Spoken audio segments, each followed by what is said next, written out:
सत श्री अकाल जी। चैनल पंजाबी देख रहे सारे दर्शकों का मैं शरी स्वागत करती हाँ। कुछ अहम खबरों के उत्ते नज़र पावांगे कि अज के खास अपडेट्स ने, खास करके ट्रकर्स रैली को लैके की कुछ चल रहा है, जोड़े कैनेडियंस है वो महंगा दुध लैन लई मजबूर क्यों ने, इस नज़र पावांगे। शुरुआत कर लें हैडलाइंस के नाल। ट्रकर्स के प्रदर्शन लिए गो फंडमी पेज ने रोके फंड, 10 मिलियन फंड होया इकट्ठा। ट्रूडो ने कहा ट्रकर्स को हटाने लिए मिलटरी की नहीं करांगे वरतों। इस हफ्ते तो कैनेडियन लै रहे ने महंगा दुध। दुध के महंगा होने पिछे किसानों की तनख्वाह वधना भी एक कारण।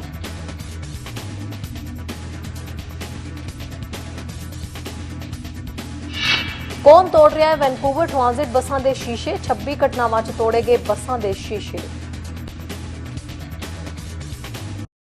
जिहदा खबरां विस्तार दे नाल ते सब तो पहला अहम खबर इन्हां दिनां दे विच साडे सारिआं दा ध्यान टिकिया होया है कि इस वेले जिहड़ी ट्रकर्स दी यानी रैली चल रही है, फ्रीडम कन्वॉय चल रही है, उहदे विच की कुछ खास चल रहा है। जिहदे विच खबर निकल के सामने आई है कि गो फंडमी पेज दे कोल फिलहाल 10 मिलियन डॉलर तक इकट्ठे हुए हैं, जिसते हले फिलहाल की घड़ी तो उन्होंने ये पैसे जिहड़ा ये फंड जिहड़ा रोक दिता है। अपनी जिहड़ी पारदर्शिता उन्होंने यकीनी बनाउण दी गल भी गो फंडमी पेज वालों कही जा रही है, तो ट्रकर्स दे जिहड़े सारे समान दे उत्ते इसदा खर्चा आ रहा उसनूं भी तरजीह जिहड़ी है दी जा रही है, ते नाल दी नाल उसकी भी पारदर्शिता पूरी तरीके नाल रखी जा रही है। इस तो इलावा प्रधानमंत्री जस्टिन ट्रूडो ने यह गल पुख्ता कर दी है कि फिलहाल जिहड़ी है आर्मी का सहारा जिहड़ा मिलटरी का सहारा नहीं लिया जाएगा। इस मामले दे विच ट्रकर्स नूं हटाउण दे लई उन्हां कहा कि अजिहा बहुत पहलां कीता गया सी, पर अजे सरकार इस ते कुछ नहीं सोच रही। टेबल ते ही इस मामले नूं जिहड़ा है वो विचारन की उम्मीद प्रगटाई जा रही है। क्राउड फंडिंग साइट गो फंडमी का कहना है कि उन्होंने कैनेडियन ट्रकों के काफले के लिए फंड इकट्ठा करने की मुहिम नूं फिलहाल रोक दिता है, तो यह यकीनी बनाने लई समीक्षा कर रहा है कि यह अपनी सेवावां दी शर्तां की पालना करते हैं। फ्रीडम काफला 2022 फंड रेजर हुण कैनेडा दे विच दूजा सब तो वड्डा कॉन्वॉय है। 2018 दे विच हम्बोल्ट ब्रोंकोस बस हादसे तो बाद बनाई गई एक मुहिम जिस दे विच 16 लोग मारे गए तो 13 जख्मी हुए, जिस लिए 15 मिलियन डॉलर इकट्ठे हुए सी। गो फंडमी पेज ते लिखा गया है कि यह फंड रेजर मौजूदा समय विच पोस्ट किया गया है, तो यह यकीनी बनाने लई समीक्षा अधीन है कि यह साडी सेवा दीआं शर्तां ते लागू कानूनां ते नियमां दी पालना करदा है। विरोध के आयोजकों द्वारा $10 मिलियन तो वध की रकम पुलिसिंग खर्चियां ते उन्हां दे व्यवहार लई मुआवजे वल जाण दी मंग की गई है। ऑटवा पुलिस सर्विस बोर्ड के मुख प्रशासकीय अधिकारी ब्लेयर डंकर ने कहा है कि अज तक विरोध प्रदर्शनों के विच पुलिस बल नूं $3 मिलियन का खर्चा आया है। प्रदर्शनकारियों के रहने वाले हर दिन के लिए 8 लाख की अनुमानित लागत के नाल सोशल मीडिया ते कुछ लोग दावा करते हैं कि पिछले 24 तो 48 घंटिया विच गो फंडमी द्वारा रिफंड जारी किए गए हैं। बुधवार नूं जारी एक बयान दे विच गो फंडमी के बुलारे ने कहा है कि प्लेटफॉर्म आयोजकों ते दानियां की जिम्मेवारी नूं बहुत गंभीरता नाल लैंदे ने। ਇਹ ਐਡ ਕਰਦੇ ਹੋਏ कि ईमानदारी नाल काम करन लई पूरी तरह ਉਹ जवाबदेह ने। कैनेडा के ऑटवा ਦੇ ਵਿੱਚ ਹਾਲੀਆ ਘਟਨਾਵਾਂ ने गो फंडमी पेज ਤੇ फ्रीडम काफले ਲਈ 2022 फ्रेजर बारे व्यापक चर्चा पैदा की है। संगठन का कहना है कि इस गल की पुष्टि करते हुए कि उन्होंने फंडों की वरतों के संबंध में प्रबंधक तो होर जानकारी की बेनती की है। दान के मौजूदा हालातों बारे स्पष्टता प्रदान करने लई गो फंडमी का कहना है कि उन्होंने पहला आयोजकों की पछाण करनी चाहिए है, वो किस लिए फंड इकट्ठा कर रहे हैं, फंड प्राप्त करने वाले दे नाल प्रबंधकों का संबंध ते फंडा की वरतों की जाएगी। गो फंडमी का कहना है कि जेकर आयोजक किसी होर की तरफों फंड इकट्ठा कर रहा है तो असीं इकट्ठे किए गए सारे या कुछ फंडों नूं वापस लैण लई फंड रेजर विच शामिल नहीं किया जाता ते उन्हां दी पछाण की पुष्टि नहीं की जाती। फंड रेजरां दे प्रबंधकों दे विचों तमाड़ा लीश का कहना है कि इकट्ठी की गई रकम नूं फ्यूल, फूड ते होर समान ते खर्च किया जाता है। साडी आज़ादी लई भुगतान करन लई एक छोटी जही कीमत है। असीं तुहाडे दान लई तुहाडे सारिਆਂ ਦਾ ਧੰਨਵਾਦ ਕਰਦੇ ਹਾਂ ਤੇ ਜਾਣਦੇ ਹਾਂ ਕਿ ਤੁਸੀਂ ਇਸ ਸੁੰਦਰ ਦੇਸ਼ ਨੂੰ ਮੁੜ ਤੋਂ ਪਹਿਲਾਂ ਵਾਂਗ ਬਣਾਉਣ ਵਿੱਚ ਮਦਦ ਕਰ ਰਹੇ ਹੋ।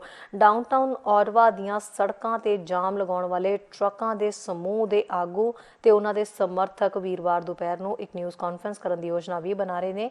बीते दिन औरवा के पुलिस मुखी ने कहा है कि विरोध को खत्म करने लई सारे विकल्प टेबल ते ने, जिसनों कुछ सिटी कौंसलर एक कब्जा भी कह रहे हैं, तो इस दे विच फौज कॉल करना भी शामिल है। न्यूज़ डेस्क तो चैनल पंजाबी की रिपोर्ट। उधर फौज दे विच जिन्हें यानी कि कैनेडियन फौज दे विच जिसने भी टीकाकरण नहीं लगाया उस दे उत्ते सख्त एक्शन लिया जा रहा है। हाल ही की जो रिपोर्ट यही कह रही है कि बहुत सारे अजिहे फौजी ने जिन्होंने वैक्सीनेशन तो इनकार करन करके फौज दे विचों कढ़ दिता गया है। ਇਸ ਕਿਸਮ ਦਾ ਸਾਹਮਣਾ ਕਰ ਰਹੇ ਸੈਂਕੜੇ ਹੋਰ ਲੋਕਾਂ ਦੇ ਲਈ ਪ੍ਰੋਸੀਡਿੰਗਸ ਹੋਣੀਆਂ ਸ਼ੁਰੂ ਹੋ ਗਈਆਂ ਨੇ ਜਦੋਂ ਤੱਕ ਉਹ ਕੋਵਿਡ-19 ਸ਼ਾਟ ਲਈ ਆਪਣੀਆਂ ਸਲੀਵਸ ਨੂੰ ਵੈਕਸੀਨ ਲਈ ਰੋਲ ਨਹੀਂ ਕਰਦੇ। Chief of defence staff general ਵੈਨ ਨੇ ਸਾਰੇ ਫੌਜੀ ਕਰਮਚਾਰੀਆਂ ਨੂੰ ਦਸੰਬਰ ਦੇ ਅੰਤ ਤੱਕ ਪੂਰੀ ਤਰ੍ਹਾਂ ਟੀਕਾਕਰਨ ਦੇ ਹੁਕਮ ਦਿੱਤੇ ਨੇ।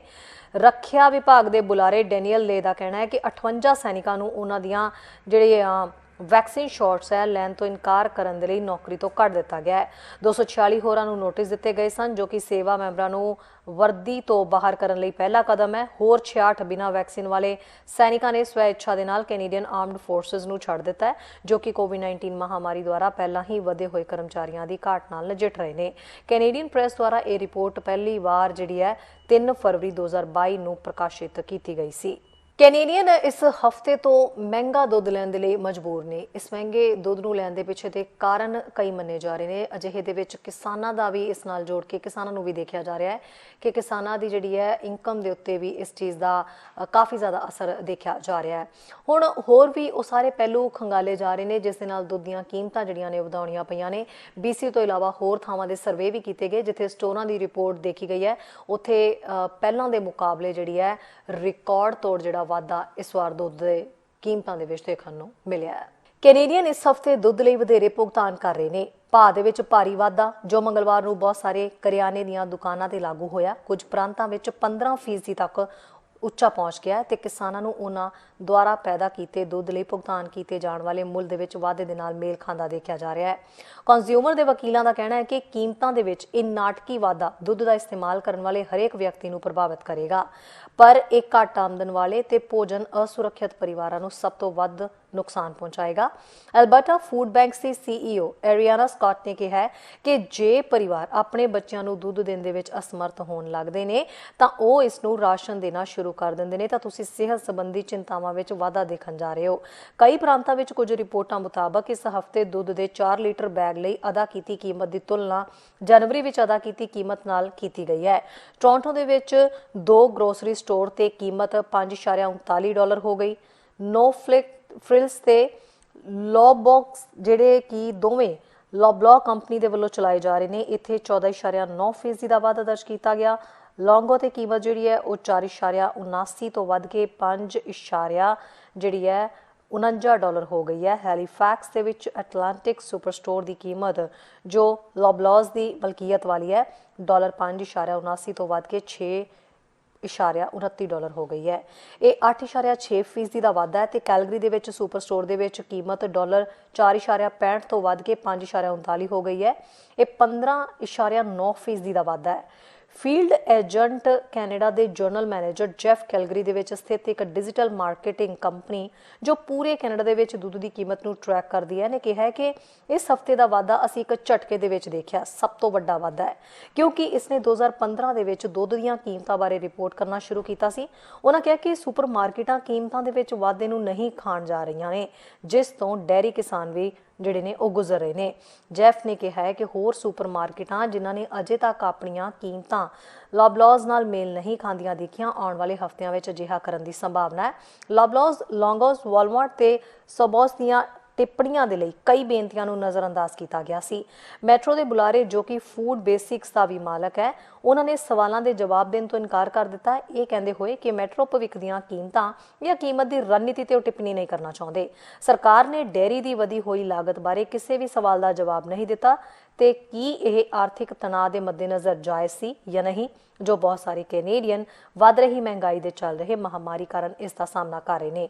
ਹੁਣ ਸਵਾਲ ਹੈ ਕਿ ਦੁੱਧ ਦੀਆਂ ਕੀਮਤਾਂ ਵਧਣ ਪਿੱਛੇ ਕਾਰਨ ਕੀ ਹੈ। ਕੈਨੇਡੀਅਨ ਡੇਅਰੀ ਕਮਿਸ਼ਨ ਨੇ ਨਵੰਬਰ ਦੇ ਵਿੱਚ ਐਲਾਨ ਕੀਤਾ ਸੀ ਕਿ ਕੈਨੇਡਾ ਨੂੰ 1 ਫਰਵਰੀ ਤੋਂ ਦੁੱਧ ਲਈ ਭੁਗਤਾਨ ਕੀਤੇ ਜਾਣ ਵਾਲੇ ਮੁੱਲ ਵਿੱਚ 8.4% ਦੀ ਵਾਧਾ ਮਿਲੇਗਾ। ਇਹ ਇਤਿਹਾਸ ਦੇ ਵਿੱਚ ਸਭ ਤੋਂ ਵੱਡਾ ਸਾਲਾਨਾ ਵਾਧਾ ਹੈ ਤੇ ਪਿਛਲੇ ਰਿਕਾਰਡ ਨਾਲੋਂ ਲਗਭਗ ਦੁੱਗਣਾ ਹੈ। ਕੀਮਤਾਂ ਵਿੱਚ ਵਾਧੇ ਦਾ ਮਤਲਬ ਡੇਅਰੀ ਕਿਸਾਨਾਂ ਦੇ ਲਈ ਵਧ ਰਹੀਆਂ ਲਾਗਤਾਂ ਖਾਸ ਤੌਰ ਤੇ ਫੀਡ ਦੀਆਂ ਲਾਗਤਾਂ ਨੂੰ ਪੂਰਾ ਕਰਨ ਲਈ ਹੈ ਜੋ ਕਮਿਸ਼ਨ ਨੇ ਕਿਹਾ ਹੈ ਕਿ ਪਿਛਲੇ 2 ਸਾਲਾਂ 'ਚ 30% ਤੱਕ ਵਧ ਗਿਆ ਹੈ। ਕਮਿਸ਼ਨ ਨੇ ਕਿਹਾ ਕਿ ਕੀਮਤਾਂ ਦੇ ਵਿੱਚ ਵਾਧੇ ਦਾ ਮਕਸਦ ਕਿਸਾਨਾਂ ਨੂੰ ਕੋਵਿਡ-19 ਮਹਾਮਾਰੀ ਨਾਲ ਜੁੜੀਆਂ ਕੁਝ ਕੀਮਤਾਂ ਦੀ ਭਰਪਾਈ ਕਰਨ ਦਾ ਮੌਕਾ ਦੇਣਾ ਵੀ ਹੈ। ਕਮਿਸ਼ਨ ਦੇ ਬੁਲਾਰੇ ਸ਼ੈਂਟਲ ਪੌਲ ਨੇ ਇੱਕ ਲਿਖਤੀ ਬਿਆਨ ਦੇ ਵਿੱਚ ਕਿਹਾ ਹੈ ਕਿ ਇਹ ਫੈਸਲਾ ਜੋ ਕਿ ਫਾਰਮ ਨੂੰ ਛੱਡਣ ਵਾਲੇ ਦੁੱਧ ਦੇ ਪ੍ਰਤੀ ਲੀਟਰ 6 ਸੈਂਟ ਨੂੰ ਦਰਸਾਉਂਦਾ ਹੈ, ਸਪਲਾਈ ਲੜੀ ਦੇ ਸਾਰੇ ਹਿੱਸੇਦਾਰਾਂ ਦੇ ਨਾਲ ਧਿਆਨ ਨਾਲ ਵਿਚਾਰ ਕਰਨ ਤੇ ਸਲਾਹ ਮਸ਼ਵਰੇ ਤੋਂ ਬਾਅਦ ਲਿਆ ਗਿਆ ਹੈ। ਕਿਸਾਨਾਂ ਨੂੰ ਆਪਣੇ ਖਰਚਿਆਂ ਨੂੰ ਪੂਰਾ ਕਰਨ ਤੇ ਆਪਣੇ ਸਥਾਨਕ ਸਪਲਾਇਰਾਂ ਤੇ ਕਰਮਚਾਰੀਆਂ ਨੂੰ ਭੁਗਤਾਨ ਕਰਨ ਦੇ ਯੋਗ ਹੋਣਾ ਚਾਹੀਦਾ ਹੈ। ਇਹ ਰੁਝਾਨ ਖੇਤੀਬਾੜੀ ਸੈਕਟਰ ਦੇ ਸਾਰੇ ਹਿੱਸਿਆਂ ਵਿੱਚ ਮੌਜੂਦ ਹੈ। ਮਾਰਕ ਟੇਲਰ ਲੈਕਡੇਲਸ ਕੈਨੇਡਾ ਦੇ ਪ੍ਰਧਾਨ ਤੇ CEO ਨੇ ਕਿਹਾ ਹੈ ਕਿ ਪ੍ਰਚੂਨ ਵਿਕਰੇਤਾਵਾਂ ਦੇ ਨਾਲ ਕੀਮਤਾਂ ਬਾਰੇ ਸਾਰੇ ਸੰਚਾਰ ਨਿੱਜੀ ਤੇ ਗੁਪਤ ਨੇ, ਪਰ ਉਹਨਾਂ ਪੁਸ਼ਟੀ ਕੀਤੀ ਹੈ ਕਿ ਕੰਪਨੀ ਨੇ ਉੱਪਰੋਂ ਲਾਗਤਾਂ ਵਧਾ ਦਿੱਤੀਆਂ ਨੇ ਤੇ ਕਿਸਾਨਾਂ ਨੂੰ 1 ਫਰਵਰੀ ਨੂੰ ਮਿਲਣਾ ਸ਼ੁਰੂ ਹੋ ਗਏ ਨੇ। ਟੇਲਰ ਨੇ ਕਿਹਾ ਹੈ ਕਿ ਡੇਅਰੀ ਮਹਿੰਗਾਈ ਤੇ ਰੈਗੂਲੇਟਰੀ ਵਾਧੇ ਦੋਵਾਂ ਦੁਆਰਾ ਦੁੱਗਣੀ ਪ੍ਰਭਾਵਿਤ ਹੋ ਗਈ ਹੈ, ਜਿਸ ਵਿੱਚ ਨਿਰਮਾਣ, ਆਵਾਜਾਈ, ਸਮੱਗਰੀ, ਪੈਕੇਜਿੰਗ ਤੇ ਵੰਡ ਲਾਗਤਾਂ ਸ਼ਾਮਿਲ ਨੇ, ਪਰ ਇਹਨਾਂ ਤੱਕ ਸੀਮਿਤ ਨਹੀਂ ਹੈ। ਨਿਊਜ਼ ਡੈਸਕ ਤੋਂ ਚੈਨਲ ਪੰਜਾਬੀ ਦੀ ਰਿਪੋਰਟ। ਵੈਨਕੂਵਰ ਤੋਂ ਖਬਰ ਹੈ, ਵੈਨਕੂਵਰ ਦੇ ਵਿੱਚ ਪੁਲਿਸ ਟ੍ਰਾਂਜ਼ਿਟ ਬੱਸਾਂ ਦੇ ਸ਼ੀਸ਼ੇ ਭੰਨਣ ਵਾਲੇ ਦੀ ਜਿਹੜੀ ਹੈ ਭਾਲ ਕਰ ਰਹੀ ਹੈ। ਜੀ ਹਾਂ, ਹੁਣ ਤੱਕ ਕਈ ਰਿਪੋਰਟਾਂ ਅਜਿਹੀਆਂ ਮਿਲ ਰਹੀਆਂ ਨੇ। ਪਿਛਲੇ ਕਾਫੀ ਸਮੇਂ ਤੋਂ ਇਸ ਚੀਜ਼ ਦੀ ਜਾਂਚ ਪੜਤਾਲ ਕੀਤੀ ਜਾ ਰਹੀ ਹੈ ਕਿ ਆਖਿਰਕਾਰ ਟ੍ਰਾਂਜ਼ਿਟ ਬੱਸਾਂ ਦੇ ਜਿਹੜੇ ਸ਼ੀਸ਼ੇ ਹੈ ਉਹ ਕੌਣ ਭੰਨ ਰਿਹਾ ਹੈ। ਹੁਣ ਤੱਕ ਅਜਿਹੇ 26 ਦੇ ਕਰੀਬ ਮਾਮਲੇ ਸਾਹਮਣੇ ਆ ਚੁੱਕੇ ਨੇ। ਦੱਸਦੇ ਕਿ ਜਨਵਰੀ ਦੇ ਅੱਧ ਤੋਂ ਲੈ ਕੇ 26 ਬੱਸਾਂ ਨੂੰ ਨੁਕਸਾਨ ਪਹੁੰਚਾਇਆ ਮੰਨਿਆ ਜਾ ਰਿਹਾ ਹੈ। ਕਿਸੇ ਵੱਲੋਂ ਸਟਰੀਟ ਤੇ ਖੜ ਕੇ ਕੁਝ ਚੀਜ਼ਾਂ ਸੁੱਟੀਆਂ ਜਾਂਦੀਆਂ ਨੇ ਤੇ ਇਹ ਭੰਨ ਤੋੜ ਕੀਤੀ ਗਈ ਹੈ। ਪੁਲਿਸ ਦਾ ਕਹਿਣਾ ਹੈ ਕਿ ਖਿੜਕੀਆਂ ਤੋੜਨ ਦੀਆਂ ਘਟਨਾਵਾਂ ਸਵੇਰੇ ਹੀਸਟਿੰਗ ਸਟਰੀਟ ਤੇ ਗੋੜ ਤੇ ਕੈਂਬੀ ਸਟਰੀਟ ਦੇ ਵਿਚਕਾਰ ਵਾਪਰੀਆਂ। ਵੈਨਕੂਵਰ ਪੁਲਿਸ ਵਿਭਾਗ ਤੇ ਮੈਟਰੋ ਵੈਨਕੂਵਰ ਟ੍ਰਾਂਜ਼ਿਟ ਪੁਲਿਸ ਦੇ ਅਧਿਕਾਰੀ ਘਟਨਾਵਾਂ ਦੀ ਜਾਂਚ ਕਰ ਰਹੇ ਨੇ। ਕਾਂਸਟੇਬਲ ਅਮੈਂਡਾ ਸਟੇਟ ਟ੍ਰਾਂਜ਼ਿਟ ਪੁਲਿਸ ਦੇ ਨਾਲ ਉਹਨਾਂ ਕਿਹਾ ਕਿ ਇਹਨਾਂ ਵਿੱਚੋਂ ਹਰੇਕ ਕੇਸ ਦੇ ਵਿੱਚ ਟੁੱਟੀਆਂ ਖਿੜਕੀਆਂ ਨੂੰ ਡਰਾਈਵਰਾਂ ਦੁਆਰਾ ਤੁਰੰਤ ਦੇਖਿਆ ਨਹੀਂ ਗਿਆ ਜਾਂ ਯਾਤਰੀ ਦੁਆਰਾ ਰਿਪੋਰਟ ਨਹੀਂ ਕੀਤੀ ਗਈ। ਡਰਾਈਵਰਾਂ ਦੀ ਸ਼ਿਫਟ ਖਤਮ ਹੋਣ ਤੋਂ ਬਾਅਦ ਹੀ ਨੁਕਸਾਨ ਦਾ ਪਤਾ ਚੱਲ ਰਿਹਾ ਹੈ। ਸੋ ਜੇ ਕਿਸੇ ਨੂੰ ਵੀ ਇਸ ਚੀਜ਼ ਦੀ ਜਾਣਕਾਰੀ ਹੈ ਇਸ ਘਟਨਾ ਸੰਬੰਧੀ ਤਾਂ ਉਹ 6047170613 ਤੇ ਸੰਪਰਕ ਕਰਕੇ ਇਸ ਸੰਬੰਧੀ ਜਾਣਕਾਰੀ ਦੇ ਸਕਦੇ ਨੇ। ਹਰ ਦਿਨ ਘਰਾਂ ਦੀਆਂ ਕੀਮਤਾਂ ਦੇ ਉੱਤੇ ਨਜ਼ਰ ਰੱਖੀ ਜਾ ਰਹੀ ਹੈ ਕਿ ਕੀਮਤਾਂ ਕਦੋਂ ਵਧ ਰਹੀਆਂ ਨੇ, ਕਦੋਂ ਘਟ ਰਹੀਆਂ ਨੇ। ਇਹਨਾਂ ਦਿਨਾਂ ਦੇ ਵਿੱਚ ਕਈ ਰਿਪੋਰਟਾਂ ਸਾਹਮਣੇ ਆਈਆਂ ਸੀ ਜਿਸ ਨੂੰ ਲੈ ਕੇ ਚਿੰਤਾ ਵੀ ਪੈਦਾ ਹੋ ਰਹੀ ਸੀ, ਪਰ ਹੁਣ ਜਿਸ ਤਰੀਕੇ ਨਾਲ ਕੈਨੇਡੀਅਨ ਬੈਂਕ ਰੈਗੂਲੇਟਰ ਨੇ ਚੇਤਾਵਨੀ ਦਿੱਤੀ ਹੈ, ਖਾਸ ਤੌਰ ਦੇ ਉੱਤੇ ਉਹਨਾਂ ਨੇ ਇਹ ਗੱਲ ਕਹੀ ਹੈ ਕਿ ਜੇ ਬੈਂਕ ਦਰਾਂ ਦੇ ਵਿੱਚ ਵਾਧਾ ਹੁੰਦਾ ਹੈ ਤਾਂ ਹੋ ਸਕਦਾ ਹੈ ਕਿ ਜਿਹੜੀਆਂ ਘਰਾਂ ਦੀਆਂ ਕੀਮਤਾਂ ਨੇ ਉਹਨਾਂ ਦੀ ਦਰ ਦੇ ਵਿੱਚ ਕਮੀ ਜਿਹੜੀ ਹੈ ਆ ਸਕਦੀ ਹੈ। ਆਓ ਦੇਖਦੇ ਹਾਂ ਰਿਪੋਰਟ। ਮੈਟਰੋ ਵੈਨਕੂਵਰ ਤੇ ਫਰੇਜ਼ਰ ਵੈਲੀ ਨੇ ਮਹਾਮਾਰੀ ਦੌਰਾਨ ਘਰਾਂ ਦੀਆਂ ਕੀਮਤਾਂ ਦੇ ਵਿੱਚ ਭਾਰੀ ਵਾਧਾ ਦਿਖਾਇਆ ਹੈ, ਪਰ ਸਾਡੇ ਦੇਸ਼ ਦਾ ਬੈਂਕਿੰਗ ਰੈਗੂਲੇਟਰ ਚੇਤਾਵਨੀ ਦੇ ਰਿਹਾ ਹੈ ਕਿ ਵਿਆਜ ਦਰਾਂ ਵਧਣ ਨਾਲ ਕੁਝ ਬਾਜ਼ਾਰਾਂ ਵਿੱਚ ਉਲਟਾ ਅਸਰ ਪੈ ਸਕਦਾ ਹੈ। ਪੀਟਰ ਰਾਊਟੇਜ ਵਿੱਤੀ ਸੰਸਥਾਵਾਂ ਦੇ ਸੁਪਰੀਡੈਂਟ OSFI ਦੇ ਦਫ਼ਤਰ ਦੇ ਮੁਖੀ ਨੇ ਹਾਰਡ ਬਰਡਲੀ ਪੋਡਕਾਸਟ ਨੇ ਕਿਹਾ ਕਿ ਕੁਝ ਬਾਜ਼ਾਰਾਂ ਦੇ ਵਿੱਚ ਘਰਾਂ ਦੀਆਂ ਕੀਮਤਾਂ ਦੇ ਵਿੱਚ 20% ਤੱਕ ਦੀ ਗਿਰਾਵਟ ਦੇਖੀ ਜਾ ਸਕਦੀ ਹੈ ਜੇਕਰ ਬੈਂਕ ਆਫ ਕੈਨੇਡਾ ਰਾਤੋਂ ਰਾਤ ਆਪਣੀ ਬੈਂਚਮਾਰਕ ਵਧਾ ਦਿੰਦਾ ਹੈ। ਹਾਲਾਂਕਿ ਘਰ ਦੀਆਂ ਕੀਮਤਾਂ ਕਿੰਨੀ ਤੇਜ਼ੀ ਨਾਲ ਵਧੀਆਂ ਨੇ, ਉਹ ਚਾਹੁੰਦੇ ਨੇ ਕਿ ਇਸ ਨੂੰ ਸੰਦਰਭ ਵਿੱਚ ਰੱਖਿਆ ਜਾਵੇ। ਉਹਨਾਂ ਕਿਹਾ ਕਿ ਉਮੀਦ ਲੱਗਦੀ ਹੈ ਜਿਵੇਂ ਜਿਵੇਂ ਦਰਾਂ ਵਧਦੀਆਂ ਨੇ ਇਹ ਮੰਨ ਕੇ ਚੱਲ ਰਹੇ ਨੇ ਕਿ ਇਹ ਫੀਵਰ ਕੁਝ ਘਟ ਜਾਵੇਗਾ ਤੇ ਤੁਸੀਂ ਕੀਮਤਾਂ 'ਚ ਗਿਰਾਵਟ ਦੇਖੋਗੇ। ਕੁਝ ਬਾਜ਼ਾਰਾਂ ਦੇ ਵਿੱਚ ਜਿੱਥੇ ਤੁਹਾਡੀਆਂ ਕੀਮਤਾਂ ਦੇ ਵਿੱਚ ਬਹੁਤ ਤੇਜ਼ੀ ਨਾਲ ਵਾਧਾ ਹੋਇਆ ਸੀ, ਤੁਸੀਂ 10 ਤੋਂ 20% ਦੀ ਗਿਰਾਵਟ ਦੇਖ ਸਕਦੇ ਹੋ। ਉਹਨਾਂ ਕਿਹਾ ਅਸੀਂ 2015-2016 ਤੇ ਟੋਰਾਂਟੋ ਦੇ ਵਿੱਚ 2016-17 ਤੋਂ ਲੰਘੇ ਤੇ ਤੁਸੀਂ 10 ਤੋਂ 20% ਦੀ ਗਿਰਾਵਟ ਦੀ ਗੱਲ ਕਰ ਰਹੇ ਹੋ। ਇਸ ਲਈ ਅਸੀਂ ਉਸ ਸਥਿਰਤਾ ਨੂੰ ਅਬਜ਼ਰਵ ਕਰ ਸਕਦੇ ਹਾਂ। OSFI ਸੰਘੀ ਸਰਕਾਰ ਦੀ ਇੱਕ ਸੁਤੰਤਰ ਏਜੰਸੀ ਹੈ। ਦਫ਼ਤਰ ਦੀ ਵੈਬਸਾਈਟ ਮੁਤਾਬਕ ਵਿੱਤੀ ਸੰਸਥਾਵਾਂ ਨੂੰ ਮੁਕਾਬਲਾ ਕਰਨ ਤੇ ਵਾਜਬ ਜੋਖਮ ਲੈਣ ਦੀ ਆਗਿਆ ਦਿੰਦੇ ਹੋਏ ਜਮਾਕਰਤਾਵਾਂ, ਪਾਲਿਸੀ ਧਾਰਕਾਂ, ਵਿੱਤੀ ਸੰਸਥਾਵਾਂ ਤੇ ਲੈਣਦਾਰਾਂ ਤੇ ਪੈਨਸ਼ਨ ਯੋਜਨਾ ਦੇ ਮੈਂਬਰਾਂ ਦੀ ਰੱਖਿਆ ਲਈ ਕੀਤੀ ਗਈ ਸੀ। ਰਾਊਟਲੇਜਸ ਦੀਆਂ ਟਿੱਪਣੀਆਂ ਰੀਅਲ ਏਸਟੇਟ ਉਦਯੋਗ ਸਮੂਹਾਂ ਦੇ ਉਲਟ ਹਨ ਜੋ 2022 ਦੇ ਵਿੱਚ ਹੌਲੀ ਕੀਮਤ ਦੇ ਵਾਧੇ ਨੂੰ ਪੇਸ਼ ਕਰਦੇ ਨੇ ਪਰ ਗਿਰਾਵਟ ਨਹੀਂ। ਇਸ ਹਫ਼ਤੇ ਹੀ BC ਰੀਅਲ ਏਸਟੇਟ ਐਸੋਸੀਏਸ਼ਨ ਨੇ ਭਵਿੱਖਬਾਣੀ ਕੀਤੀ ਹੈ ਕਿ ਲੋਅਰ ਮੇਨਲੈਂਡ ਦੇ ਆਲੇ ਦੁਆਲੇ ਘਰਾਂ ਦੀਆਂ ਕੀਮਤਾਂ ਇਸ ਸਾਲ ਕੁਝ ਖੇਤਰਾਂ ਵਿੱਚ 8.5% ਤੱਕ ਵੱਧ ਜਾਣਗੀਆਂ। ਉਧਰ BC REA ਦੀ ਤਾਜ਼ਾ ਅੰਦਾਜ਼ੇ ਦੇ ਮੁਤਾਬਕ 2022 ਦੇ ਵਿੱਚ ਘਰਾਂ ਦੀ ਵਿਕਰੀ ਨੂੰ ਹੌਲੀ ਕਰਨ ਦਾ ਸੁਝਾਅ ਦਿੱਤਾ ਗਿਆ। ਹਾਲਾਂਕਿ ਮੈਟਰੋ ਵੈਨਕੂਵਰ ਤੇ ਫਰੇਜ਼ਰ ਵੈਲੀ ਵਿੱਚ ਸਪਲਾਈ ਦੀ ਕਮੀ ਆਉਣ ਵਾਲੇ ਮਹੀਨਿਆਂ ਵਿੱਚ ਕੀਮਤਾਂ ਤੇ ਵੱਧਦੇ ਦਬਾਅ ਦੀ ਗੱਲ ਕਰਨ ਦੇ ਸਭ ਤੋਂ ਵੱਡੇ ਕਾਰਨਾਂ ਵਿੱਚੋਂ ਇੱਕ ਹੈ। ਬੈਂਕ ਆਫ ਕੈਨੇਡਾ ਨੇ ਜਨਵਰੀ ਦੇ ਵਿੱਚ ਆਪਣੀ ਮੁੱਖ ਵਿਆਜ ਦਰ ਨੂੰ 0.25% ਤੇ ਰੱਖਣ ਦਾ ਫੈਸਲਾ ਕੀਤਾ ਸੀ ਜੋ ਮਾਰਚ ਵਿੱਚ ਸੰਭਾਵੀ ਵਾਧੇ ਦਾ ਸੰਕੇਤ ਦਿੰਦਾ ਹੈ। ਜੇਕਰ ਦਰ ਵਧਦੀ ਹੈ ਤਾਂ ਫਿਕਸਡ ਰੇਟ ਮਾਰਗੇਜ ਵਾਲੇ ਲੋਕਾਂ ਤੇ ਤੁਰੰਤ ਪ੍ਰਭਾਵ ਨਹੀਂ ਹੋਵੇਗਾ। ਹਾਲਾਂਕਿ ਪਰਿਵਰਤਨਸ਼ੀਲ ਮਾਰਗੇਜ ਵਾਲੇ ਲੋਕ ਭੁਗਤਾਨਾਂ ਵਿੱਚ ਸੈਂਕੜੇ ਤੇ ਹਜ਼ਾਰਾਂ ਵਿੱਚ ਨਹੀਂ ਤਾਂ ਪ੍ਰਤੀ ਸਾਲ ਡਾਲਰ ਦਾ ਵਾਧਾ ਜਿਹੜਾ ਡਾਲਰਾਂ ਦਾ ਵਾਧਾ ਦੇਖ ਸਕਦੇ ਨੇ। ਜੇਕਰ ਕੇਂਦਰੀ ਬੈਂਕ ਇੱਕ ਸਮੇਂ ਦੇ ਵਿੱਚ 1/4% ਦੀ ਅੰਕ ਦੁਆਰਾ ਆਪਣੀ ਰਾਤੋਂ ਰਾਤ ਦੀ ਦਰ ਵਿੱਚ ਵਾਧਾ ਕਰਦਾ ਹੈ, ਕੁਝ ਅਰਥਸ਼ਾਸਤਰੀਆਂ ਨੇ ਕਿਹਾ ਹੈ ਕਿ ਉਹ ਇਸ ਸਾਲ ਤੇ ਅਗਲੇ ਸਾਲ ਦੇ ਦਰ ਦੇ ਵਿੱਚ ਵਾਧਾ ਦੇਖ ਸਕਦੇ ਨੇ। ਨਿਊਜ਼ ਡੈਸਕ ਤੋਂ ਚੈਨਲ ਪੰਜਾਬੀ ਦੀ ਰਿਪੋਰਟ। ਇਸ ਵੇਲੇ ਖਬਰ ਕੈਮਲੂਪਸ ਤੋਂ ਆ ਰਹੀ ਹੈ। ਕੈਮਲੂਪਸ ਦੇ ਵਿੱਚ ਜਿੱਥੇ ਡਰੱਗਸ ਵੀ ਬਰਾਮਦ ਹੋਈ ਹੈ ਤੇ ਕੁਝ ਹਥਿਆਰ ਵੀ ਬਰਾਮਦ ਹੋਏ ਨੇ ਤੇ 5 ਸ਼ੱਕੀ ਲੋਕ ਇਸ ਵਿੱਚ ਇਸ ਘਟਨਾ ਨਾਲ ਜਿਹੜੇ ਨੇ ਜੁੜੇ ਹੋਏ ਮੰਨੇ ਜਾ ਰਹੇ ਨੇ। ਸੋ ਇਸ ਦੀ ਜਾਂਚ ਪੜਤਾਲ ਵੀ ਕੀਤੀ ਜਾ ਰਹੀ ਹੈ। ਦੱਸਦੀ ਕਿ ਜਾਂਚ ਦੀ ਸ਼ੁਰੂਆਤ ਅਪ੍ਰੈਲ 2020 ਦੇ ਵਿੱਚ Kamloops RCMP targeted enforcement unit ਦੇ ਵੱਲੋਂ ਕੀਤੀ ਗਈ ਸੀ। TEU ਸਰਜੈਂਟ ਟੌਡ ਵੋਨ ਦਾ ਕਹਿਣਾ ਸੀ ਕਿ ਸਟਰੀਟ ਪੱਧਰ ਤੇ ਹੋ ਰਹੀ ਡਰੱਗ ਡੀਲਿੰਗ ਤੋਂ ਜਾਂਚ ਜਿਹੜੀ ਹੈ ਉਹ ਸ਼ੁਰੂ ਕਰਨ ਤੋਂ ਬਾਅਦ ਇਹ ਪਤਾ ਲਗਾਇਆ ਗਿਆ ਹੈ ਕਿ ਕਮਿਊਨਿਟੀ ਦੇ ਵਿੱਚ ਡਰੱਗਸ ਲਿਆਉਣ ਪਿੱਛੇ ਕਿਹੜੇ ਲੋਕ ਜ਼ਿੰਮੇਵਾਰ ਸਨ। ਇਸ ਮਾਮਲੇ 'ਚ ਜੁਲਾਈ 2020 ਦੇ ਵਿੱਚ ਜਿਹੜਾ ਹੈ ਕਾਮੈਕਸ ਐਵੇਨਿਊ ਦੇ 600 ਬਲਾਕ ਦੇ ਵਿੱਚ ਸਥਿਤ ਇੱਕ ਘਰ ਦੇ ਵਿੱਚ ਛਾਪੇਮਾਰੀ ਵੀ ਕੀਤੀ ਗਈ। ਇਸ ਦੌਰਾਨ ਕੋਕੇਨ, ਫੈਂਟਨਿਲ ਜਿਹੇ ਡਰੱਗਸ ਤੋਂ ਇਲਾਵਾ ਇੱਕ ਭਰੀ ਹੋਈ ਪ੍ਰੋਹਿਬਿਟਡ ਬੰਦੂਕ ਵੀ ਮਿਲੀ ਸੀ। ਜਾਂਚ ਦੌਰਾਨ ਨਿਊ ਵੈਸਟਮਿੰਸਟਰ ਦੇ ਇੱਕ ਡਰੱਗ ਤਸਕਰ ਬਾਰੇ ਪਤਾ ਲੱਗਿਆ ਸੀ ਜਿਸ ਨੂੰ ਕਿ ਕੈਮਲੂਪਸ ਵਿੱਚ ਡਰੱਗ ਪਹੁੰਚਾਉਣ ਦਾ ਜ਼ਿੰਮੇਵਾਰ ਮੰਨਿਆ ਜਾ ਰਿਹਾ ਸੀ। ਨਿਊ ਵੈਸਟਮਿੰਸਟਰ ਪੁਲਿਸ ਡਿਪਾਰਟਮੈਂਟ ਦੇ ਨਾਲ ਮਿਲ ਕੇ ਅੱਗੇ ਦੀ ਜਾਂਚ ਕਰ ਰਹੀ ਹੈ। ਇਸ ਦੇ ਚਲਦਿਆਂ ਅਗਸਤ 2020 ਦੇ ਵਿੱਚ ਚੈਰੀ ਕ੍ਰੀਕ ਦੇ ਇੱਕ ਆਦਮੀ ਨੂੰ ਗ੍ਰਿਫਤਾਰ ਕੀਤਾ ਗਿਆ ਜਿਸ ਕੋਲ 1 ਕਿਲੋਗ੍ਰਾਮ ਕੋਕੇਨ ਮਿਲੀ।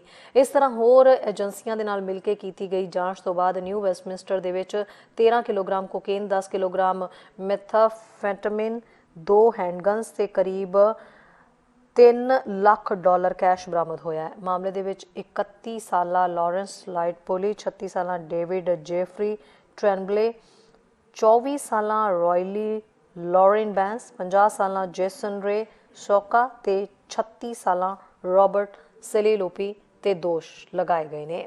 ਜਿੱਥੇ ਅੱਗੇ ਦੇਖਦੇ ਹਾਂ ਅਹਿਮ ਮੁੱਦੇ ਤੇ ਆਧਾਰਿਤ ਗੱਲ ਅੱਜ ਦੀ। ਕੈਨੇਡਾ ਦਾ ਪ੍ਰੋਵਿੰਸ ontario ਤੇ ontario ਦਾ ਸ਼ਹਿਰ ਮਿਸੀਸਾਗਾ ਦੇ ਵਿੱਚ ਅਜੀਬ ਜਿਹਾ ਮਾਮਲਾ ਸਾਹਮਣੇ ਆਇਆ। ਮਿਸੀਸਾਗਾ ਸਿਟੀ ਕੌਂਸਲ ਦਾ ਇਹ ਮਾਮਲਾ ਆ। ਅੱਜ ਉੱਥੇ ਇੱਕ ਸਿਟੀ ਕੌਂਸਲਰ ਨੂੰ ਲੰਬੇ ਸਮੇਂ ਦੀ ਛੁੱਟੀ ਉੱਤੇ ਭੇਜ ਦਿੱਤਾ ਗਿਆ ਕਿ ਤੁਸੀਂ ਇਹ ਛੁੱਟੀ ਉੱਤੇ ਚਲੇ ਜਾਓ ਤੇ ਉੱਥੇ ਵੀ ਮੇਅਰ ਨੇ ਮੁਆਫੀ ਮੰਗੀ ਹੈ ਕਿ ਇੱਕ ਮਾਮਲੇ ਦੇ ਵਿੱਚ ਅਸੀਂ ਸਮੇਂ ਦੇ ਨਾਲ ਕਾਰਵਾਈ ਨਹੀਂ ਕੀਤੀ ਜਿਹੜਾ ਬੁਲਿੰਗ ਤੇ ਹਰਾਸਮੈਂਟ ਦੇ ਨਾਲ ਸੰਬੰਧਿਤ ਸੀ। ਮਾਮਲਾ ਕੀ ਹੈ? ਵਾਰਡ ਨੰਬਰ 6 ਦਾ ਕੌਂਸਲਰ ਹੈ ਰੌਨ ਸਟਾਰ ਦੇ ਉੱਤੇ ਦੋਸ਼ ਲੱਗੇ ਆ ਕਿ ਇਹ ਇੱਕ ਸਾਬਕਾ ਕੌਂਸਲਰ ਕਰੀਨ ਰੈਸ ਦੀ ਕਾਰ ਦੇ ਉੱਤੇ ਆਪਣੀ ਕਾਰ ਦੀ ਚਾਬੀ ਦੇ ਨਾਲ ਜਾਣਬੁੱਝ ਕੇ ਝਰੀਟਾਂ ਪਾਉਂਦਾ ਸੀ। ਉਹਦੀ ਕਾਰ ਨੂੰ ਨੁਕਸਾਨ ਕਰਦਾ ਸੀ। ਬਾਰ-ਬਾਰ ਉਹਦੀ ਕਾਰ ਦੇ ਉੱਤੇ ਝਰੀਟਾਂ ਪਾਈਆਂ ਗਈਆਂ। ਪਤਾ ਨਹੀਂ ਇਸ ਗੱਲ ਕਰਕੇ ਪਤਾ ਨਹੀਂ ਉਹਦੇ ਨਾਲ ਕਿੰਨੀ ਕੁ ਹਰਾਸਮੈਂਟ ਜਾਂ ਬੁਲਿੰਗ ਸਿਟੀ ਕੌਂਸਲ ਦੇ ਵਿੱਚ ਹੋਈ ਹੈ ਮਿਸੀਸਾਗਾ ਦੇ। ਉਹ ਆਪਣੀ ਜੌਬ ਛੱਡ ਕੇ ਆਪਣਾ ਕੰਮ ਛੱਡ ਕੇ ਇੱਥੋਂ ਚਲੇ ਗਈ ਸੀ। ਉਹਦੇ ਜਾਣ ਤੋਂ ਬਾਅਦ ਹੁਣ ਜਿਹੜੀ ਇਸ ਗੱਲ ਦੀ ਜਦੋਂ ਇਨਵੈਸਟੀਗੇਸ਼ਨ ਸ਼ੁਰੂ ਹੋ ਰਹੀ ਆ ਤਾਂ ਉਹਦੇ ਵਿੱਚ ਦੋਸ਼ ਸਿੱਧੇ ਸਿਟੀ ਕੌਂਸਲਰ ਦੇ ਉੱਤੇ ਲੱਗ ਰਿਹਾ ਹੈ ਕਿ ਇਹ ਵਿਅਕਤੀ ਰੌਨ ਸਟਾਰ ਜਿਹੜਾ ਇਸ ਮਾਮਲੇ ਦੇ ਵਿੱਚ ਦੋਸ਼ੀ ਜਾਪਦਾ ਆ ਤੇ ਇਸ ਗੱਲ ਦੀ ਇਨਵੈਸਟੀਗੇਸ਼ਨ ਹੋਣੀ ਚਾਹੀਦੀ ਹੈ ਕਿ ਇਹ ਦੋਸ਼ੀ ਹੈ ਜਾਂ ਨਹੀਂ। ਰੈਸ ਦੀ ਕੀਆ ਸਪੋਰਟੇਜ ਕਾਰ ਆ, ਉਹਦੇ ਤੇ ਕਹਿੰਦੇ 8 ਵਾਰੀ 3 ਸਾਲਾਂ ਦੇ ਵਿੱਚ ਜਦੋਂ ਸਿਟੀ ਦੇ ਗਰਾਜ ਦੇ ਵਿੱਚ ਉਹ ਖੜੀ ਹੁੰਦੀ ਸੀ ਕਾਰ, ਉਹਦੇ ਤੇ 3 ਸਾਲਾਂ ਦੇ ਵਿੱਚ 8 ਵਾਰੀ ਸਕ੍ਰੈਚ ਪਾਏ ਗਏ ਆ ਤੇ ਉਹਨੇ ਆਪਣੀ ਇਸ ਕੌਂਸਲ ਦੇ ਰੋਲ ਤੋਂ ਰਿਜ਼ਾਈਨ ਕਰ ਦਿੱਤਾ ਸੀ ਇਸੇ ਪਿੱਛੇ ਜਨਵਰੀ ਦੇ ਵਿੱਚ। ਤੇ ਕਾਰਨ ਉਹਨੇ ਬਹੁਤ ਸਾਰੇ ਦੱਸੇ ਸੀ। ਉਹਨੇ ਬਹੁਤ ਸਾਰੇ ਕਾਰਨਾਂ ਦੇ ਵਿੱਚੋਂ ਇੱਕ ਕਾਰਨ ਉਹਨੇ ਦੱਸਿਆ ਸੀ ਵਰਕ ਪਲੇਸ ਇਸ਼ੂਜ਼, ਕਿ ਕੋਈ ਵਰਕ ਪਲੇਸ ਇਸ਼ੂਜ਼ ਉੱਥੇ ਹੈਗੇ ਆ ਜਿਸ ਕਰਕੇ ਉਹ ਇਹ ਕੰਮ ਛੱਡ ਰਹੀ ਹੈ। ਹੁਣ ਕੀ ਇਹ ਜਾਣਬੁੱਝ ਕੇ ਕਿਸੇ ਔਰਤ ਨੂੰ ਪਰੇਸ਼ਾਨ ਕਰਨ ਦਾ ਮਾਮਲਾ ਹੈ? ਉਹਨਾਂ ਦੇ ਆਪਸ ਦੇ ਵਿੱਚ ਰੰਜਿਸ਼ ਸੀ, ਆਪਸ ਦੇ ਵਿੱਚ ਕੋਈ ਉਹਨਾਂ ਦੀ ਰੌਲਾ ਰੱਪਾ ਸੀ ਜਿਹੜਾ ਕਿ ਉਹ ਕੌਂਸਲਰ ਆਪਣੀ ਕਾਰ ਦੀ ਚਾਬੀ ਦੇ ਨਾਲ ਉਸ ਬੀਬੀ ਦੀ ਕਾਰ ਦੇ ਉੱਤੇ ਝਰੀਟਾਂ ਪਾ ਦਿੰਦਾ ਸੀ। ਗੱਲ ਆਪਣੇ ਆਪ ਦੇ ਵਿੱਚ ਬਹੁਤ ਸ਼ਰਮਨਾਕ ਆ ਕਿ ਇਸ ਅਹੁਦੇ ਦੇ ਉੱਤੇ ਬੈਠਾ ਵਿਅਕਤੀ ਵੀ ਏਦਾਂ ਦੀ ਕਾਰਵਾਈ ਕਰ ਸਕਦਾ ਜਿੱਥੇ ਕਿ ਆਸ ਨਹੀਂ ਕੀਤੀ ਜਾਂਦੀ। ਮੇਅਰ ਨੇ ਉੱਥੋਂ ਕਿਹਾ ਕਿ ਅਸੀਂ ਬਹੁਤ ਡਿਸਟਰਬ ਹੋਏ ਆ ਇਸ ਕੰਮ ਦੇ ਨਾਲ ਕਿ ਜਿਸ ਤਰੀਕੇ ਦੇ ਨਾਲ ਫਾਰਮਰ ਕੌਂਸਲਰ ਕ੍ਰੇਨ ਰੈਸ ਦੀ ਕਾਰ ਦੇ ਉੱਤੇ ਜਿਹੜੇ ਇਹ ਉਹ ਵੀ ਸਿਟੀ ਹਾਲ ਦੇ ਗਰਾਜ ਦੇ ਵਿੱਚ ਇਸ਼ੂ ਸਾਹਮਣੇ ਆਏ ਆ। ਬੋਨੀ ਕ੍ਰੋਨ ਦੀ ਉੱਥੋਂ ਦੀ ਮੇਅਰ ਆ, ਉਹ ਕਹਿੰਦੀ ਮੈਂ ਵੀ ਇੱਕ ਔਰਤ ਹਾਂ ਤੇ ਮੈਂ ਵੀ ਇਹ ਗੱਲਬਾਤ ਸਮਝਦੀ ਹਾਂ ਕਿ ਇੱਕ ਦੂਜੀ ਔਰਤ ਦੇ ਨਾਲ ਇਸ ਤਰ੍ਹਾਂ ਦੀ ਹਰਕਤ ਕੀਤੀ ਗਈ ਆ। ਇਹ ਬੁਲਿੰਗ ਹਰਾਸਮੈਂਟ ਦੀ ਉਹ ਕਹਿੰਦੇ ਕੋਈ ਵੀ ਥਾਂ ਨਹੀਂ ਆ, ਚਾਹੇ ਕੋਈ ਵੀ ਵਰਕ ਪਲੇਸ ਕੈਨੇਡਾ ਦੇ ਵਿੱਚ ਹੋਵੇ ਤੇ ਚਾਹੇ ਸਿਟੀ ਆਫ ਮਿਸੀਸਾਗਾ ਹੋਵੇ। ਕੌਂਸਲ ਨੇ ਸਰਬਸੰਮਤੀ ਨਾਲ ਕੱਲ ਬੁੱਧਵਾਰ ਨੂੰ ਇਸ ਮਾਮਲੇ ਦੇ ਉੱਤੇ ਵੋਟ ਪਾਈ ਹੈ ਕਿ ਇਨਵੈਸਟੀਗੇਸ਼ਨ ਹੋਣੀ ਚਾਹੀਦੀ ਹੈ। ਬਹੁਤ ਸਾਰੇ ਸਵਾਲ ਇਸ ਮਾਮਲੇ ਦੇ ਵਿੱਚ ਉੱਠ ਰਹੇ ਆ। ਉੱਥੋਂ ਦੀ ਮੇਅਰ ਕੌਂਦੀ ਨੇ ਇਹ ਵੀ ਗੱਲਬਾਤ ਕਹੀ ਆ ਕਿ ਫਾਰਮਰ ਕੌਂਸਲਰ ਰੈਸ ਨੇ ਚੁੱਪਚਾਪ ਪੁਲਿਸ ਦੇ ਨਾਲ ਕੰਟੈਕਟ ਕੀਤਾ ਸੀ ਤੇ ਆਪਣੇ ਇਸ ਇਨਸੀਡੈਂਟ ਬਾਰੇ ਉਹਨਾਂ ਨੂੰ ਦੱਸਿਆ ਸੀ ਕਿ ਮੇਰੇ ਨਾਲ ਆ ਕੁਝ ਹੋ ਰਿਹਾ ਆ। ਤੇ ਇਹ ਵੀ ਦੱਸਿਆ ਗਿਆ ਹੈ ਕਿ ਇਹ ਸਾਰੇ ਮਾਮਲੇ ਦੇ ਨਾਲ ਕਿ ਇੱਕ ਕੌਂਸਲਰ ਦੂਜੇ ਕੌਂਸਲਰ ਦੀ ਕਾਰ ਦੇ ਉੱਤੇ ਝੀਟਾਂ ਪਾ ਰਿਹਾ ਤੇ ਸ਼ਿਕਾਇਤ ਪੁਲਿਸ ਕੋਲ ਚਲੀ ਜਾਂਦੀ ਹੈ। ਇਹ ਸਾਰੇ ਕੁਝ ਦੇ ਨਾਲ ਜਿਹੜੀ ਗੱਲਬਾਤ ਆ ਉਹ ਸ਼ਰਮਨਾਕ ਬਣ ਜਾਂਦੀ ਹੈ। ਇਹਦੇ ਵਿੱਚੋਂ ਕਹਿੰਦੇ ਅਸੀਂ ਇਹ ਸਾਰੀ ਗੱਲ ਨੂੰ ਸਮਝਦੇ ਹਾਂ ਕਿ ਪੁਲਿਸ ਆਪਣੀ ਇਨਵੈਸਟੀਗੇਸ਼ਨ ਕਰ ਰਹੀ ਹੈ, ਹਜੇ ਕਿ ਇਸ ਗੱਲ ਬਾਰੇ ਕੋਈ ਵੀ ਨਹੀਂ ਪੁਸ਼ਟੀ ਕੀਤੀ ਗਈ ਕਿ ਕੀ ਉਹ ਸੱਚਮੁੱਚ ਇਸ ਮਾਮਲੇ ਦੇ ਵਿੱਚ ਕੌਂਸਲਰ ਦੋਸ਼ੀ ਪਾਇਆ ਜਾਂਦਾ ਕਿ ਨਹੀਂ। ਸੋ ਜਿੰਨਾ ਚਿਰ ਪੁਲਿਸ ਜਿਹੜੀ ਇਨਵੈਸਟੀਗੇਸ਼ਨ ਹੈ ਉਹ ਖਤਮ ਨਹੀਂ ਹੁੰਦੀ ਉਹਨਾਂ ਚਿਰ ਤੱਕ ਕਿਸੇ ਵੀ ਨਤੀਜੇ ਦੇ ਉੱਤੇ ਨਹੀਂ ਪਹੁੰਚਿਆ ਜਾ ਸਕਦਾ। ਚਾਰਜ ਵੀ ਇਹਦੇ ਉੱਤੇ ਕੋਈ ਅਜੇ ਤੱਕ ਨਹੀਂ ਲਾਏ ਗਏ। ਪਰ ਉਹ ਕਹਿੰਦੀ ਇੱਕ ਔਰਤ ਪੋਲਿਟਿਕਸ ਦੇ ਵਿੱਚ ਜਦੋਂ ਆਉਂਦੀ ਆ ਤਾਂ ਉਹਨੂੰ ਇਸ ਕਿਸਮ ਦੀਆਂ ਗੱਲਾਂ ਕਈ ਵਾਰੀ ਸਹਿਣੀਆਂ ਪੈਂਦੀਆਂ ਜਾਂ ਉਹਦਾ ਸਾਹਮਣਾ ਕਰਨਾ ਪੈਂਦਾ। ਮੇਰ ਨੇ ਵੀ ਕਿਹਾ ਕਿ ਸਾਡੀ ਕੁਲੀਗ ਦੇ ਨਾਲ ਸਿਟੀ ਦੇ ਵਿੱਚ ਇਸ ਤਰ੍ਹਾਂ ਦੀ ਕੋਈ ਗੱਲਬਾਤ ਹੋਈ ਹੈ, ਇਹ ਸਾਡੇ ਲਈ ਬਹੁਤ ਦੁੱਖ ਵਾਲੀ ਗੱਲ ਆ। ਹੁਣ ਇਹਦੇ ਤੋਂ ਬਾਅਦ ਜਿਹੜੇ ਸੀਸੀਟੀਵੀ ਕੈਮਰੇ ਦੀ ਫੁਟੇਜ ਆ ਉਹਦੇ ਵਿੱਚ ਕਿਤੇ ਨਾ ਕਿਤੇ ਕਹਿੰਦੇ ਗੱਲਬਾਤ ਸਾਹਮਣੇ ਆਈ ਕਿ ਇਹ ਮੇਅਰ ਮਫਚਨ ਇਹਦਾ ਕਾਉਂਸਲਰ ਆ, ਇਹ ਉਹਦੀ ਕਾਰ ਦੇ ਉੱਤੇ ਇਸ ਤਰੀਕੇ ਦੇ ਨਾਲ ਕਰ ਰਿਹਾ ਸੀ ਤੇ ਜਿਹਦੇ ਕਰਕੇ ਇਹ ਕਾਉਂਸਲਰ ਸਟਾਰ ਫਿਰ ਸਟੈਪ ਸਾਈਡ ਹੋ ਗਈ, ਉਹ ਪਾਸੇ ਹਟ ਗਈ, ਇਹ ਸਾਰੇ ਕੁਝ ਦੇ ਵਿੱਚੋਂ ਬਾਹਰ ਚਲੇਗੀ। ਹੁਣ ਕੀ ਇਹ ਜਿਹੜਾ ਵਰਕਪਲੇਸ ਕਲਚਰ ਦਾ ਕੋਈ ਇਸ਼ੂ ਹੈ ਮਿਸੀਸਾਗਾ ਸਿਟੀ ਕਾਉਂਸਲ ਦੇ ਵਿੱਚ? ਇੰਟਰਨਲ ਇਨਵੈਸਟੀਗੇਸ਼ਨ ਇਸ ਮਾਮਲੇ ਦੀ ਵੀ ਹੋਣੀ ਚਾਹੀਦੀ ਹੈ ਉੱਥੇ ਕਿ ਇਹ ਕਿਉਂ ਸਾਰਾ ਕੁਝ ਹੋਇਆ ਤੇ ਇਹਦੇ ਪਿੱਛੇ ਜ਼ਿੰਮੇਵਾਰ ਕੌਣ ਆ। ਇਸ ਮਾਮਲੇ ਉੱਤੇ ਬਹੁਤ ਇਲੈਬੋਰੇਟ ਹਜੇ ਤੱਕ ਨਹੀਂ ਕੀਤਾ ਗਿਆ, ਪਰ ਆਪਣੇ ਆਪ ਦੇ ਵਿੱਚ ਇਹ ਮਾਮਲਾ ਬਹੁਤ ਸੰਜੀਦਾ ਤੇ ਸ਼ਰਮਨਾਕ ਵੀ ਹੈ ਕਿ ਇੱਕ ਸਿਟੀ ਕਾਉਂਸਲਰ ਦੇ ਉੱਤੇ ਇਹ ਦੋਸ਼ ਲੱਗ ਰਿਹਾ ਹੈ ਕਿ ਉਹ ਜਾਣਬੁੱਝ ਕੇ ਦੂਜੀ ਇੱਕ ਔਰਤ ਸਿਟੀ ਕਾਉਂਸਲਰ ਦੀ ਕਾਰ ਦੇ ਉੱਤੇ ਝਰੀਟਾਂ ਪਾਉਂਦਾ ਸੀ, ਉਹਦੀ ਕਾਰ ਦਾ ਨੁਕਸਾਨ ਕਰਦਾ ਸੀ ਤੇ ਅਲਟੀਮੇਟਲੀ ਉਹਨੂੰ ਹਰਾਸ ਕੀਤਾ ਜਾ ਰਿਹਾ ਸੀ। ਸੋ ਖਬਰਾਂ ਤੇ ਜਾਣਕਾਰੀਆਂ ਦਾ ਸਿਲਸਿਲਾ ਫਿਲਹਾਲ ਇੱਥੇ ਮੁੱਕਦਾ। ਨਵੀਆਂ ਤੇ ਤਾਜ਼ਾ ਖਬਰਾਂ ਲੈ ਕੇ ਫਿਰ ਤੋਂ ਹਾਜ਼ਰ ਹੋਵਾਂਗੇ। ਇਜਾਜ਼ਤ ਚਾਹੁੰਦੇ ਹਾਂ। ਧੰਨਵਾਦ। ਸਾਡਾ ਹਰ ਇੱਕ ਪ੍ਰੋਗਰਾਮ ਦੇਖਣ ਤੇ ਸਾਡੇ ਨਾਲ ਜੁੜਨ ਲਈ ਸਬਸਕ੍ਰਾਈਬ ਕਰੋ ਚੈਨਲ ਪੰਜਾਬੀ ਤੇ ਨੋਟੀਫਿਕੇਸ਼ਨ ਲਈ ਬੈਲ ਆਈਕਨ ਵਾਲੇ ਬਟਨ ਤੇ ਕਲਿੱਕ ਕਰੋ।